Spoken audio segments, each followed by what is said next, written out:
مسجد اقصیٰ کی تاریخ اور اہمیت اسلامی دنیا میں بے حد عظیم اور منفرد ہے۔ مسجد اقصیٰ کا ذکر قرآن کریم میں بھی آیا ہے اور یہ مسلمانوں کے لیے 3 مقدس ترین مساجد میں سے ایک ہے۔ دیگر 2 مقدس مقامات مسجد الحرام مکہ مکرمہ اور مسجد نبوی مدینہ منورہ۔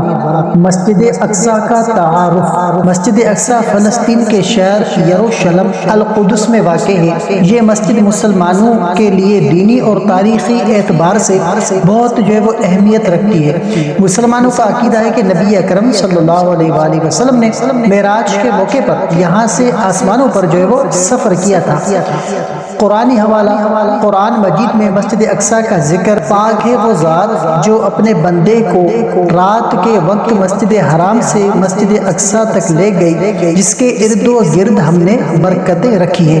یہ آیات وہ معراج کے واقعے کی طرف اشارہ کرتی ہے جب حضور علیہ السلام کو ایک رات کے سفر میں مسجد حرام سے مسجد اقصیٰ اور وہاں سے آسمانوں کی طرف وہ لے جایا گیا۔ تاریخی وہ پس منظر تعمیر کی ابتدا۔ اسلامی روایت کے مطابق مسجد اقصیٰ کا سب سے پہلا ڈھانچہ حضرت آدم علیہ السلام نے تعمیر کیا، تاہم تاریخی طور پر مسجد کی موجودہ شکل پہلی بار وہ خلیفہ عبد الملک بن مروان کے دور میں بنائی گئی۔ یہودیت اور عیسائیت میں مقام۔ مسجد اقصیٰ کا علاقہ یہودیوں اور عیسائیوں کے لیے بھی مقدس ہے۔ یہودیوں کے مطابق یہاں ہیکل سلیمانیہ واقع تھا اور حضرت سلیمان علیہ السلام نے تعمیر کروایا تھا۔ اسلامی فتح۔ حضرت عمر فاروق رضی اللہ تعالی عنہ کے دور میں 637 ہجری میں بیت المقدس مسلمانوں کے قبضے میں آیا اور اس وقت مسجد اقصیٰ کو بحال کیا گیا۔ مسجد اقصیٰ کی اہمیت کیا ہے؟ مسجد اقصیٰ جو قبلہ اول مسلمانوں کا پہلا قبلہ مسجد اقصیٰ تھا۔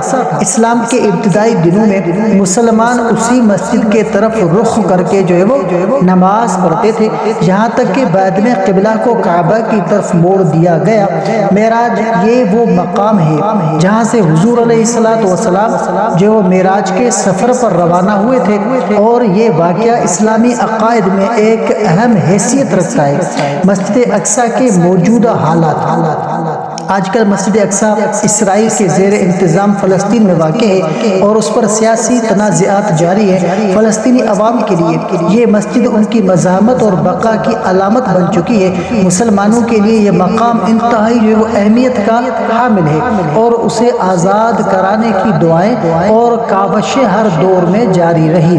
حرم قدسی شریف۔ مسجد اقصیٰ کے حدود کے اندر پہلا علاقہ حرم قدسی شریف کہلاتا ہے، جس میں قبلۃ الصخرہ اور دیگر مقدس مقامات شامل ہیں۔ قبۃ الصخرہ وہ جگہ ہے جہاں سے نبی کریم صلی اللہ علیہ وآلہ وسلم نے معراج کا سفر وہ شروع کیا تھا۔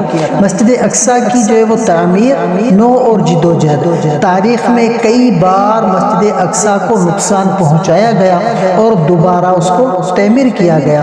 صلیبی جنگوں کے دوران یہ مسجد عیسائیوں کے قبضے میں بھی رہی، لیکن صلاح الدین ایوبی نے 1127 میں وہ دوبارہ اس کو مسلمانوں کے قبضے میں لے لیا۔